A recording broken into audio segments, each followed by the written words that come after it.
Hi, Shannon Waller here, and welcome to this episode of the Team Success Podcast. Today we're going to talk about a really interesting topic called procrastination, and more importantly, overcoming procrastination. Now, you may be thinking, how does this actually impact teamwork? And I've given some thought to this, so I want to share some of those thoughts with you. Well, when we procrastinate, this is when we put things off that need to get done. If you put off something that doesn't need to get done, that's a different conversation.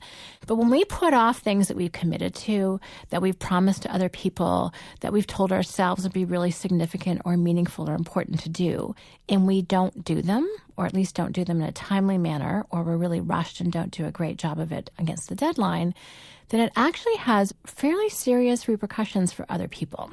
So what are those, just to say why this is a meaningful topic? Well, I've decided that the reason why it's a problem is that it actually causes drag on the team. So if you think about speed and momentum and making progress and moving ahead quickly, and I don't know about you, but I like to get my results as fast as possible. Why wait? Is kind of my motto. Then drag is that pulling back. It's almost friction, drag, things that hold back momentum, hold back fast results and progress. That's really the cost of procrastination. And we feel it for ourselves, but I know prior to really giving this some in-depth thinking, I was mostly focused on how does this impact me, not paying attention to how it actually impacted other people. And I think this is pretty important.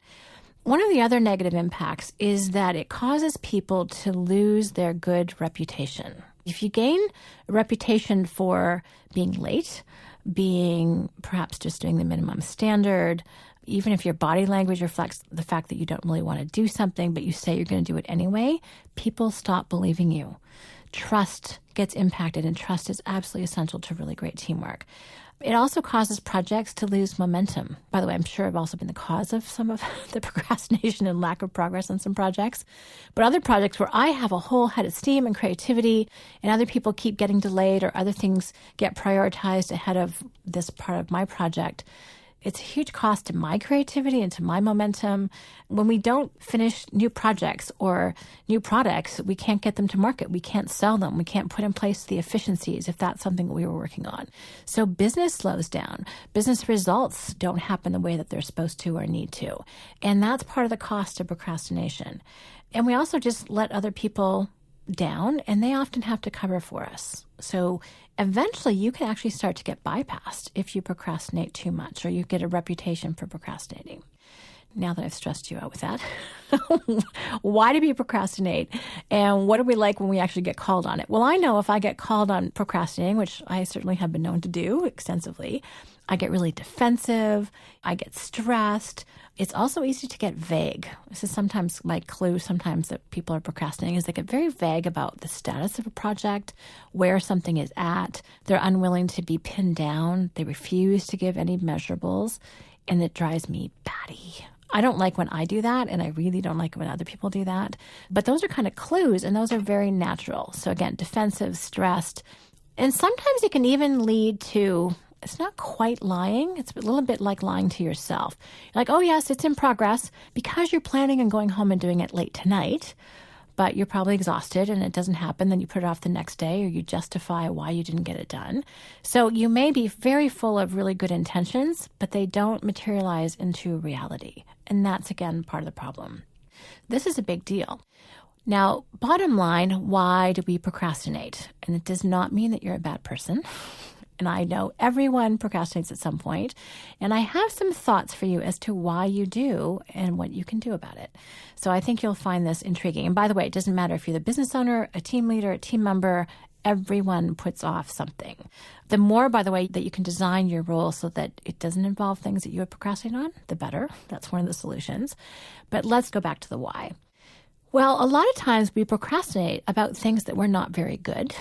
So you may not have the mental energy for it, you may not have the emotional energy, or you may not even have the physical energy for something. And this is really, really important to pay attention to. You know, I was just recording a podcast about the impact of fatigue, and this is a big deal. So if there's a certain type of activity that is fatiguing, or you're simply not rested, of course you're going to put something off. That actually is strategic because you just don't have what it takes to get it done. So really paying attention to and respecting what you have energy for and what you don't. Now, one of the things that I've learned, and I learned this after I did the Kolbe profile, and figured out my Kolbe, what's called MO, or mode of operation.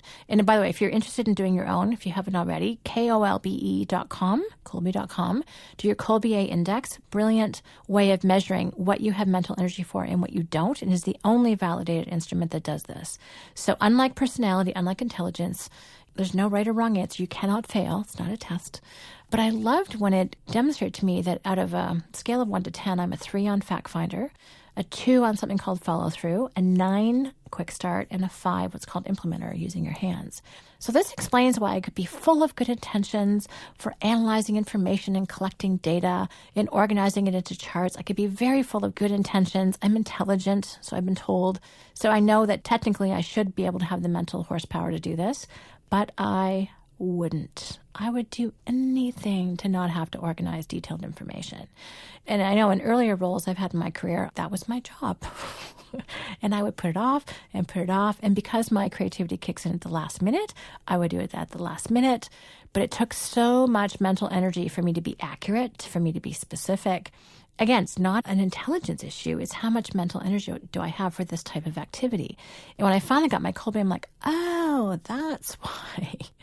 I coached this last week to some of our clients at Strategic Coach, and it was like they're expecting themselves to be really great at scheduling. And they think, I must get better at doing this. And they kind of beat themselves up. And I'm like, you're 2 in follow through. There's no way in a million years that you're going to schedule for more than about a minute. And even when you do, it might be wrong. So give up now and get help. My expression for myself is never schedule alone. That's my personal motto. Unfortunately, I have a fabulous support partner who's brilliant at what I'm not. And that's actually part of the solution, is that you partner up with someone who has mental energy where you don't. So you borrow it. Even if I have to do some personal scheduling, like booking a flight for vacation or something, I have Nicole, my support partner, sit across the desk from me and go through it with me, because I can kind of borrow her brain. I can borrow her perspective, and she has confidence where I don't. And then I'll be successful because I have her with me. I still do it, but she's coaching me through the whole process. And that is such a great strategy. And again, it has nothing to do with role, nothing to do with position. I could care less. What it has to do with is how much mental energy do you have for a certain type of task.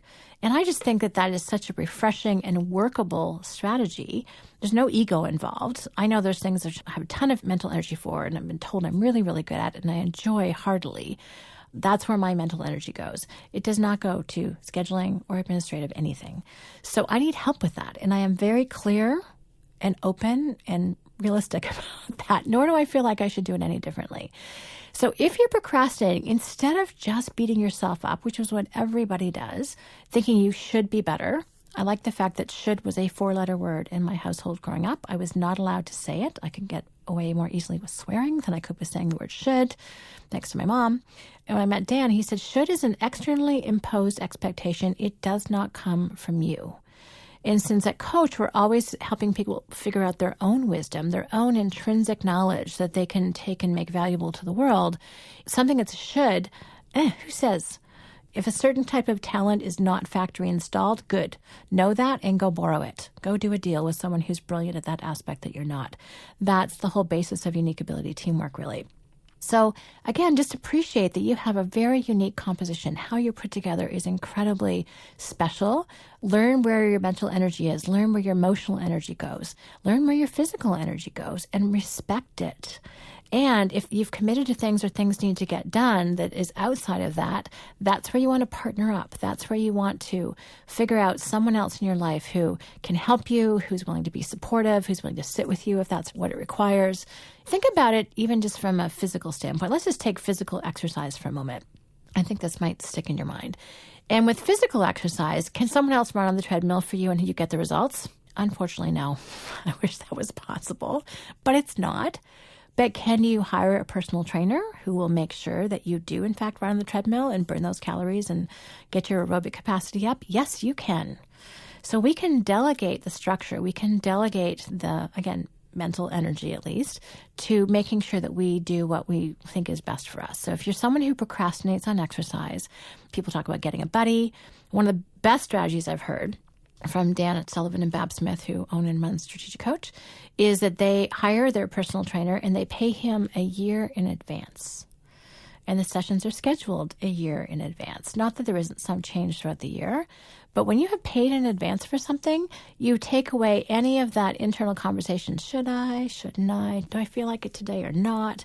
Well, when you know someone's knocking on your door at 6 a.m., you're going to get up at 5:40 and get ready. So just by putting in place the prompt or the structure and someone else with whom to partner to get that done can be very powerful. So that's a personal example. But back to our teamwork examples, I think it's incredibly important to do just to make our teamwork work better. Now, I know some of you are thinking to yourselves, I don't have anybody who can help me. So what do you do when you just have to get something done and you can't afford to procrastinate on it any longer and there isn't anyone handy that can support you do it? Well, then you actually, this is going to sound strange, but my advice is don't think about it. Make it a habit. So if it's getting a report done on time, a lot of what's exhausting is the mental energy we make deciding or whether or not we feel like doing it in this particular moment, and we decide we don't, so we put it off. And what you want to do here is actually just don't think about it. Same as brushing or flossing your teeth or whatever kind of great habits you have in your life, you don't think about them, you just do them. And that's really what it takes. And so to put in place those great habits, you want to start really, really, really, really small. And if you need a resource on this or want one, phenomenal book is One Small Step Can Change Your Life by Dr. Robert Moorer. Again, One Small Step Can Change Your Life by Dr. Moorer. And I have a great author interview with him. He was such a joy to talk to. So if you want to do that, it's on the Team Success podcast as well. He talks about starting small. And that actually gets to my last thing I'm going to talk about, how to prevent or get over procrastinating. And that is sometimes we procrastinate because something is simply too big. We do not know what to do next. What I've learned is often what I need to do is actually take this big thing that I'm putting off, mostly because, frankly, it's a little bit big and scary and often vague in my mind. Or it could be something at home, like cleaning out my closet, or it could be something like at work, like cleaning off my desk, which happens frequently, or some big project, and I just don't know where to start. And what I've discovered is if I can just pull out a piece of paper and I can figure out what is the first question I need to answer, or what is the very first action step I need to take. And by writing down the question I need to answer, it's like, what is the first thing I need to figure out in order to move ahead with this project? And I try and make it something really small and doable. And often that means I need to do a Google search, or I need to talk to someone, or make a particular phone call. It boils down to something that simple. And once I get started, then I capture momentum. Often I put something off again because I think it's so big and unattainable and I haven't figured it out yet. Just by figuring out what is the first small step that I can take to take action, then all of a sudden I'm like, oh, well, that wasn't so hard. And then what's the next thing I could do? What's the next question I need to get answered? And I love to get a group of people around me, especially if it's a big project where it requires teamwork. I'll say, hey guys, I'm feeling a little bit stuck with this project. Can you help me out here? Here's where I'm clear. Here's where I'm vague. Here's where I'm not. And then my team is brilliant. They're just creative, engaged people, and they'll help me out. And there'll be something in that conversation that twigs me like, okay, great, thank you. I know exactly what to do. Or someone offers some help. And then bam, I'm off and running. So that's really powerful. The trick is to not put it off so long that you are isolated at midnight trying to get something done the next day, compromising your sleep, probably compromising the quality of the project. And because you said it was probably more done than it actually was, all of the weight is on your shoulders. It is really, really important to tell yourself much sooner in the process that, oh, I'm feeling stuck with this. This feels like something I could be procrastinating about. Get help then. It can be simple, doesn't have to be a big deal. And don't worry about whether or not you think you should be able to do the whole thing yourself. We all need help. This is all about teamwork. This is about team success. So it's asking people questions. Hey, this is feeling a little bit big and scary for me. Can you help me break it down? People I know around me are brilliant at breaking things down. And other things that they find scary, I don't. And I'd love to be able to contribute to their projects. So if we just trust that there's a natural collaboration and teamwork available to us, if we simply took advantage of it, I think would be really important. A couple of other small things that you can do is set a prompt in your calendar to get started. Give yourself a really short period of time. So if you think something's going to take 5 hours and you know you can't block off the whole 5 hours, good. Set a timer for 15 minutes or even 10. And then see what you can get done in 10 minutes. bam, again, you'll be way, way further ahead than you think. And then set the next 10 minutes. So forget the 5 hours. You'll get there. Probably, by the way, it doesn't take that long. And give yourself a short sprint. That works really well. And then the last strategy is to reward yourself. Set up an incentive. So is it going for a walk? Is it chocolate? Is it coffee? Whatever it is. Great conversation with somebody. If you prefer to talk to clients and sit down and do some report, then promise yourself a client call afterwards. Or the reverse could be true. Okay, so perhaps you'd rather do the report and you don't want to call a client. Good, call a client first, then you get to work on your report. So whatever motivates you, use that as a little carrot to dangle in front of yourself and get it going. All right, so the bottom line that I want to leave you with is that procrastination is natural, it's normal. It's often an indication that you don't have the physical, emotional, or mental energy for a particular type of task, which means you need to kind of restore yourself and or get help. Partner up with someone who's brilliant at those things. And then again, the second part of that is to really break it down. So respect yourself, know yourself well enough to know the kind of things you procrastinate on and the things that you don't. Partner up with other people. And then break it down so it's not so scary, so it's not so big, so it's not so intimidating.